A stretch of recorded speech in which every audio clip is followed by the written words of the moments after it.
Cette journée de l'école, au titre énigmatique, la maladie et le malade ouvrant le dialogue entre chirurgiens et psychanalystes, s'achève. Nous voici au moment de conclure.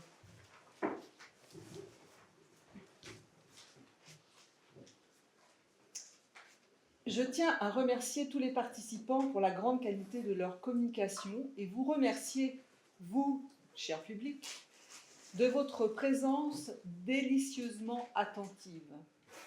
Un grand merci à nos amis chirurgiens qui sont toujours partants pour actualiser la clinique du partenariat et, lors de journées comme celle-ci, démontrer que oui, il est possible de travailler main dans la main. La maladie, qu'elle soit organique ou corporelle, est un appel. Un appel à l'aide, un appel au réveil de l'être. Comme il est écrit sur la plaquette de cette journée, la survenue et la découverte d'une maladie bouleversent l'existence de l'être. C'est bien ce que nous avons pu entendre dans les communications tout au long de la journée. À l'ouverture, le docteur Férouz Nemraoui a mis au jour, la nécessité d'une clinique du partenariat. Le titre s'éclairant soudain sous ces mots.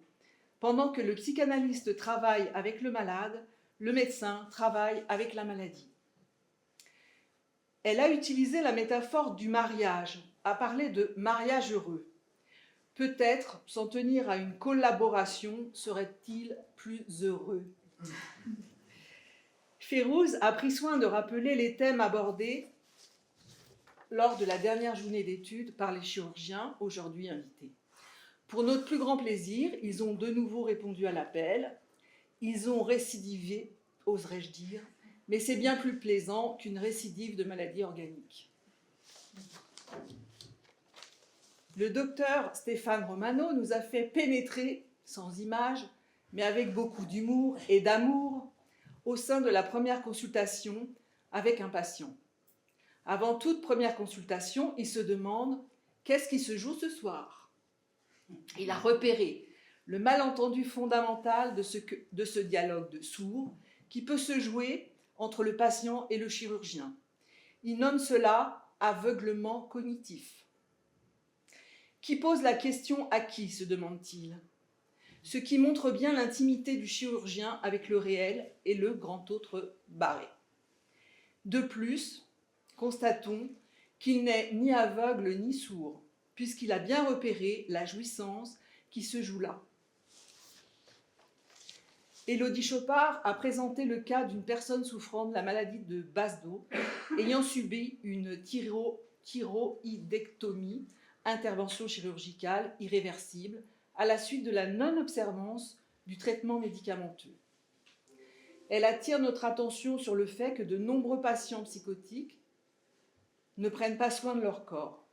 Élodie a retracé le parcours libidinal jusqu'aux symptômes organiques, l'illustrant tant théoriquement que cliniquement. Elle éclaire d'un jour nouveau l'expression « les yeux hors de la tête » et son intrication à la colère. Son cas illustre bien la formule amorimienne, l'inconscient du médecin interprète, en nous fournissant un bel exemple d'interprétation médicale. Je cite. « Eux me disent que mes coups de colère sont liés à la maladie, et c'est vrai.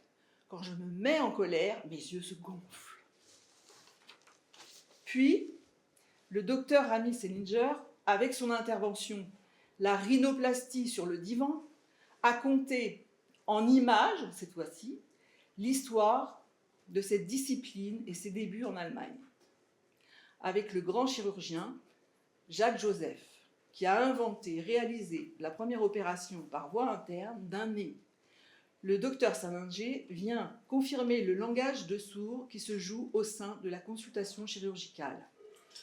Pour éviter la catastrophe post-opératoire, il convient de pallier à l'insuffisance de l'oreille grâce à l'utilisation projective du résultat attendu, mais aussi à ne pas hésiter d'orienter vers un psychanalyste. Les chirurgiens sont à l'écoute. La matinée s'est terminée avec l'intervention de le docteur Julien Faugeras, intitulée « Les œillères de la discorde ». Julien, spécialiste de la structure obsessionnelle et de ses mécanismes de défense, s'appuie sur la phénoménologie des obsessions et repère ce qu'il nomme des boucles logiques hermétiques, tant dans la société que dans le champ médical.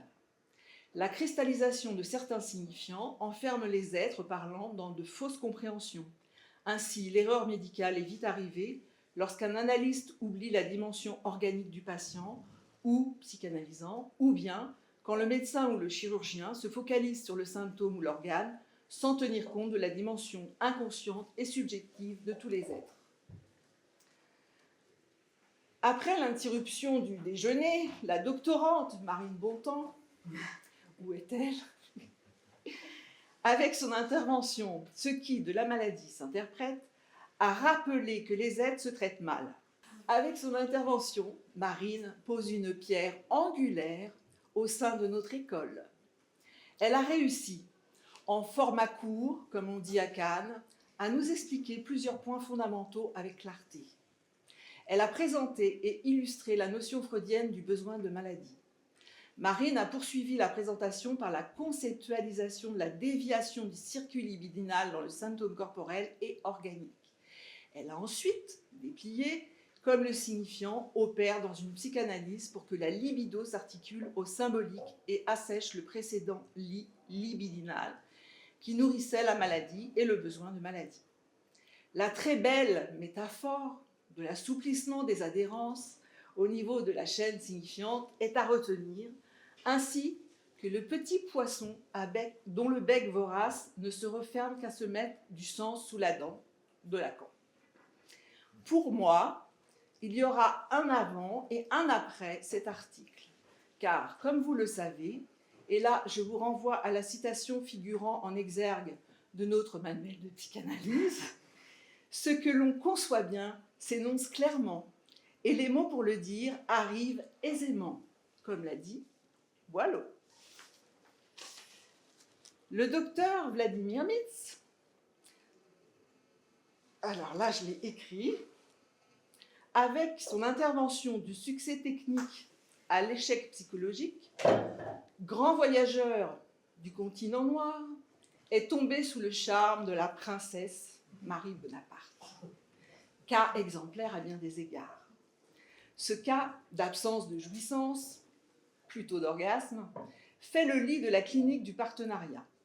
Le docteur Mitz a fait le lien avec les opérations qu'il réalisera prochainement sur de jeunes femmes, dont une qui a le désir d'un sexe à la Barbie. Alors, j'ai fait une erreur, mais je vais quand même le dire. Dans son titre, le docteur Mitz parle de succès technique. Mais sommes-nous si certains de ce succès? En ce qui concerne l'échec psychologique, toujours dans le titre, ne vaudrait-il mieux pas parler d'échec de la cure psychanalytique, puisque la princesse n'a jamais réussi à sortir de la lecture phallique du corps, restant empêtrée dans le registre imaginaire et se confrontant au réel de la chose. Non, la jouissance de l'être ne passe pas obligatoirement, je corrige donc l'orgasme, ne passe pas obligatoirement par le bon positionnement de l'organe génital. C'est l'échec d'un être au moi phalliqueux, vous me permettrez la création, à vouloir passer par l'organisme quand il aurait mieux valu passer par le divan pour dégonfler cet imaginaire de princesse et élaborer le symbolique et s'y tenir. Enfin, le docteur Lucille Newby rend un hommage méthodique à Freud et à Amorim. Elle retrace les spécificités de la cure dans le cadre de la maladie organique en s'appuyant sur le cas d'Héloïse pour proposer une métapsychologie de la maladie organique. Rien de moins que cela. Chapeau bas. Se référant au schéma freudo-lacanien de l'appareil psychique élaboré par Amorim, Lucille retrace l'histoire de l'hypothèse métapsychologique de la maladie organique. Le cas d'Héloïse est intéressant à plus d'un titre, puisqu'il s'agit d'un retour 3 ans après un abandon de cure, d'une femme souffrant d'une maladie organique, et là aussi je coupe. Ainsi, Les aveugles, les sourds, les mal lotis et les moins mal lotis furent convoqués aujourd'hui lors de cette journée de travail. Si elle fut fructueuse, espérons que la clinique du partenariat ouvre davantage les yeux et les oreilles de tout un chacun. Est-elle une utopie? En tout cas, force est de constater que la clinique du partenariat est comme la clinique psychanalytique, une clinique du un par un. C'est la pratique d'un psychanalyste qui se tisse avec celle d'un professionnel d'un autre domaine, toujours sous l'égide du transfert. C'est le parler vrai et clair qui nous fera entendre de nos amis les médecins. C'est à nous, cliniciens, qu'il revient de tisser ces liens jour après jour, année après année. Merci à vous.